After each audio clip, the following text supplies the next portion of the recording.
Bonjour, nous sommes toujours de la rue de la Providence, nous faisons la plupart de nos émissions. Bientôt nous allons avoir toutes sortes de salons, de festivals tout au long du mois de février, avec donc beaucoup d'interviews de différentes personnalités dans le monde de l'ésotérisme. Alors aujourd'hui nous sommes donc le 29 janvier 2015, qui est un jour important puisque c'est le jour où va se tenir la première session de notre café philo, qui s'appelle Autour d'un mot, et qui a été d'ailleurs signalé aimablement par Accord Philo, par Berlé et Maxime Félion. Je les en remercie, nous sommes en bonne compagnie, et j'espère être à la hauteur de ce que je propose. Alors, nous ne sommes pas dans un café, nous sommes dans un lieu associatif, qui permettrait donc plus de facilité que dans un café. Alors, je voudrais vous parler des deux films que j'ai vus hier, qui me paraissent tout à fait complémentaires, à savoir le film autour de Alan Turing et la découverte, enfin le décryptage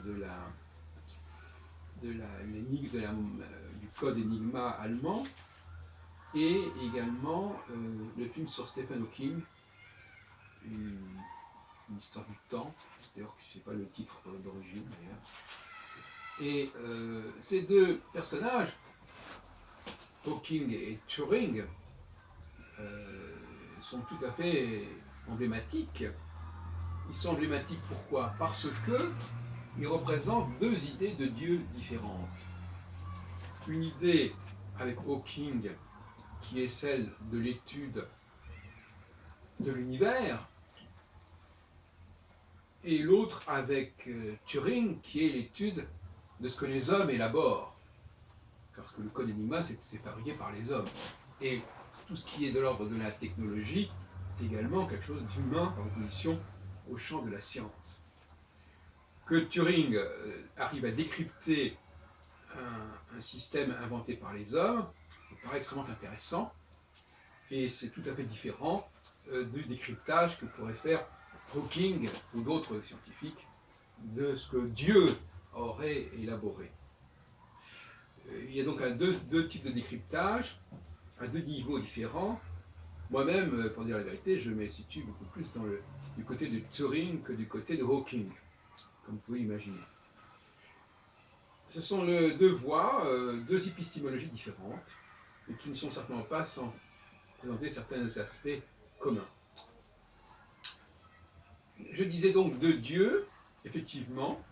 Ces deux dieux d'ailleurs se retrouvent confondus ou amalgamés à tort d'ailleurs dans la Bible, dans l'Ancien Testament, sinon dans le Nouveau, à savoir qu'il y a le Dieu qui a créé le monde. Ça c'est une chose. Alors ça pose des problèmes du type Hawking. Mais dès qu'il s'agit de la création de l'homme, et notamment de toute notre humanité, de toute notre société, je pense qu'on n'a pas affaire au même Dieu.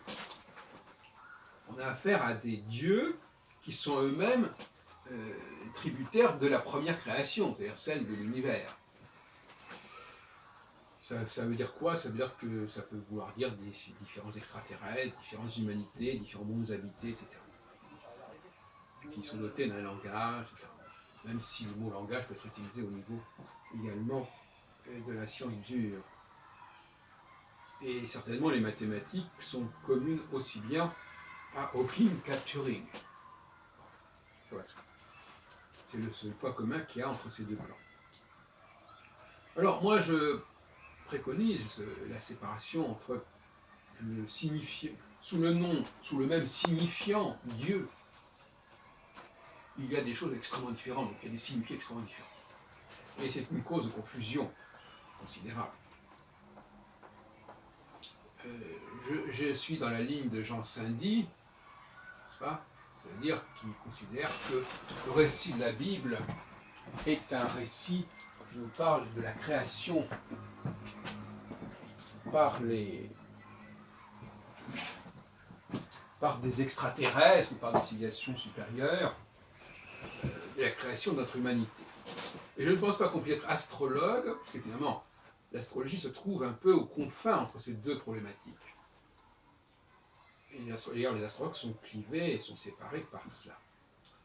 Il y a des astrologues qui ne jurent que par ce Dieu créateur de l'univers, et qui veulent à tout prix que tout ce qui est dans l'astronomie se répercute et soit intégré par l'astrologie. C'est un courant qui est assez dominant actuellement, avec l'intégration notamment des nouvelles planètes qu'on ne connaissait pas à l'époque, dans l'Antiquité. Et puis il y a l'autre courant qui est celui que je te représente, et qui veut que l'astrologie soit le résultat d'une construction biotechnologique extrêmement sophistiquée, beaucoup plus sophistiquée que ce que nous sommes capables de faire aujourd'hui, peut-être que nous serons capables de le faire dans quelques temps, qui implique une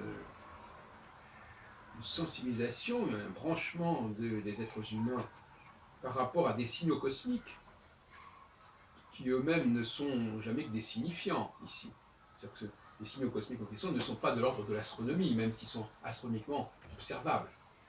Si je dis par exemple que lorsque Saturne sera à tel degré par rapport à telle étoile, bien sûr que je me réfère à l'astronomie, mais ce n'est pas toute l'astronomie, et ce n'est pas réellement de l'astronomie. Là aussi, sous le mot astronomie, il y a aussi sous le signifiant astronomie, il y a aussi des interprétations totalement différentes.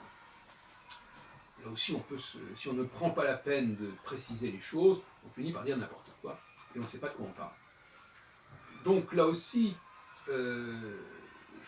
j'avais cru à une époque, en 1986, dans un ouvrage qui a été assez marquant, qui s'appelle L'étrange histoire de l'astrologie, la première partie étant de ma main, et le reste étant repris de Serge Hutin, j'avais dit, oui, peut-être que la culture est devenue nature, ou la nature est devenue culture. Enfin, je laissais entendre que les sociétés avaient pu, à force de pratiquer certaines choses, avaient pu se conditionner pour développer une sensibilité particulière à certains signaux. Ce qui nous renvoie d'ailleurs au problème de la marque et des caractères acquis. J'ai abandonné cette théorie et je lui en préfère une autre qui n'est pas forcément plus facile à accepter, qui est celle d'une intervention extérieure qui a fabriqué en quelque sorte un système, et donc par conséquent il n'y a plus cette question des caractères acquis, puisqu'il y a une intervention, une intrusion, et une intrusion qui a fixé un certain mode de fonctionnement. Voilà, donc les Elohim, dans la tradition juive, il y a quand même cette ambiguïté qui est regrettable, et qu'il faudrait dénoncer. Le Elohim de la création du monde, pour les premiers jours, oui, d'accord, effectivement, l'univers, etc. Et puis après, on bascule à autre chose dans les jours qui suivent, et ce n'est plus le même Elohim. Là, il y a là une espèce de shift, une espèce de glissement qui est fâcheux. Donc le récit de la création lui-même doit être, et lui-même produit de l'erreur, n'est-ce pas? Produit de l'erreur parce qu'on passe insensiblement, au fur et à mesure des jours de la création, on passe insensiblement à des activités totalement différentes. Le Dieu créateur de l'univers, ce n'est pas le Dieu créateur de l'homme et de la femme. Bon. En revanche, c'est au contraire. Il est dit, Dieu créa Adam à son image. Or, le créateur de l'univers, il n'a pas d'image. Ce sont des créations plus tardives qui peuvent avoir une image. On voit bien qu'on est déjà dans une deuxième création. Alors parfois on oppose dans la tradition juive le Maaseh Bereshit et le Maaseh Merkaba. En tout cas, il y a l'opposition entre révélation et création, mais c'est même pas non plus tout à fait ça, parce que la révélation du Sinaï, c'est déjà un autre problème, c'est une explicitation quelque part, mais ce n'est pas ça le problème. Il y a effectivement la création de l'univers et il y a la création, non pas la création de l'univers, la création de l'homme, mais c'est pas nous l'homme ici. La création d'un homme qui lui-même va créer un homme. Donc nous-mêmes, nous sommes en quelque sorte issus de cette première humanité. C'est-à-dire que ce qu'on dit à propos de la Ish et Isha, c'est assez complexe. Moi, je lance comme ça cette idée, mais c'est pour me faire comprendre. Le Ish créé par l'univers, ce n'est pas nous. Nous sommes la création de ce Ish.